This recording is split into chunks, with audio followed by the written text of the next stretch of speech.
Kasus dugaan korupsi dalam pengadaan perlengkapan rumah jabatan anggota Dewan Perwakilan Rakyat Republik Indonesia, DPR RI, tahun anggaran 2020 menjadi sorotan publik dan praktisi pengadaan barang, jasa pemerintah.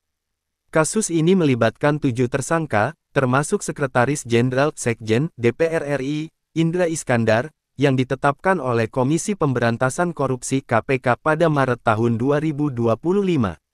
Latar belakang pengadaan. Pada tahun 2020, Sekretariat Jenderal DPR RI merencanakan pengadaan perlengkapan untuk rumah jabatan anggota DPR yang berlokasi di Kalibata dan Ulu Jami, Jakarta Selatan.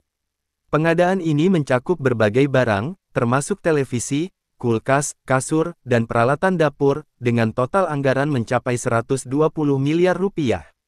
Tujuan dari pengadaan ini adalah untuk meningkatkan fasilitas dan kenyamanan bagi para anggota legislatif dalam menjalankan tugasnya. Tahapan pengadaan dan indikasi penyimpangan. 1. Perencanaan pengadaan. Perencanaan pengadaan merupakan tahap awal yang krusial dalam siklus pengadaan barang jasa pemerintah. Pada tahap ini, pejabat pembuat komitmen PPK bertanggung jawab untuk menyusun rencana umum pengadaan RUP yang memuat kebutuhan barang jasa, spesifikasi teknis, dan estimasi biaya. Dalam kasus ini, terdapat indikasi bahwa perencanaan tidak dilakukan secara komprehensif dan transparan, sehingga membuka celah untuk terjadinya penyimpangan. 2. Persiapan pengadaan. Setelah RUP disusun, tahap selanjutnya adalah persiapan pengadaan, yang meliputi penyusunan dokumen pengadaan dan pembentukan panitia pejabat pengadaan. Dokumen pengadaan seharusnya memuat syarat-syarat kualifikasi, spesifikasi teknis, dan ketentuan kontrak yang jelas. Namun, dalam kasus ini, diduga terdapat pengaturan tertentu dalam penyusunan dokumen pengadaan yang menguntungkan pihak tertentu.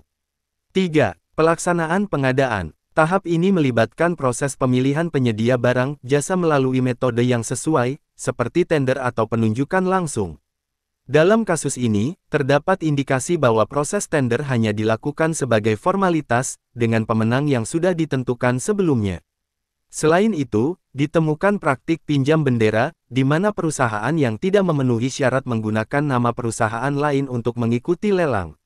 4. Pengelolaan kontrak. Setelah pemenang ditetapkan, tahap berikutnya adalah pengelolaan kontrak, yang mencakup penandatanganan kontrak, pelaksanaan pekerjaan, dan serah terima barang jasa. Dalam kasus ini, diduga terjadi markup harga barang yang signifikan, di mana harga barang yang diadakan jauh melebihi harga pasar. Hal ini menyebabkan kerugian keuangan negara yang diperkirakan mencapai puluhan miliar rupiah. 5. Pengawasan dan pengendalian. Pengawasan internal dan eksternal seharusnya dilakukan untuk memastikan bahwa proses pengadaan berjalan sesuai dengan ketentuan. Namun, lemahnya pengawasan dalam kasus ini memungkinkan terjadinya penyimpangan di berbagai tahapan pengadaan.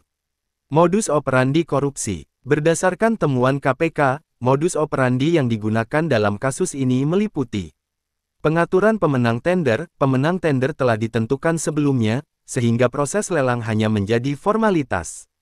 Penggunaan perusahaan pinjaman, perusahaan yang tidak memenuhi syarat menggunakan nama perusahaan lain pinjam bendera untuk mengikuti lelang. Markup harga, harga barang yang ditawarkan dinaikkan jauh di atas harga pasar untuk mendapatkan keuntungan pribadi atau kelompok. Dampak terhadap sistem pengadaan. Kasus ini menunjukkan kelemahan dalam sistem pengadaan barang, jasa pemerintah, terutama terkait dengan integritas dan transparansi proses. Praktik korupsi semacam ini tidak hanya merugikan keuangan negara tetapi juga menurunkan kepercayaan publik terhadap institusi pemerintah. Upaya pencegahan dan rekomendasi. Untuk mencegah terulangnya kasus serupa, beberapa langkah yang dapat diambil antara lain. 1. Penguatan sistem pengawasan. Meningkatkan peran aparat pengawasan intern pemerintah APIP dan lembaga pengawas eksternal dalam memantau proses pengadaan. 2. Transparansi proses pengadaan. Menyediakan akses informasi yang transparan terkait proses pengadaan kepada publik, termasuk melalui platform e-procurement. 3. Peningkatan kompetensi SDM. Memberikan pelatihan dan sertifikasi bagi pejabat pengadaan untuk meningkatkan kompetensi dan integritas. 4. Penegakan hukum yang tegas. Memberikan sanksi yang tegas bagi pelaku korupsi untuk memberikan efek jera dan memperbaiki sistem pengadaan.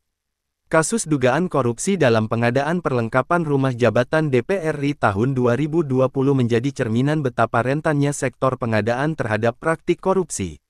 Diperlukan upaya bersama dari semua pihak untuk memperkuat sistem pengadaan agar lebih transparan, akuntabel, dan bebas dari korupsi.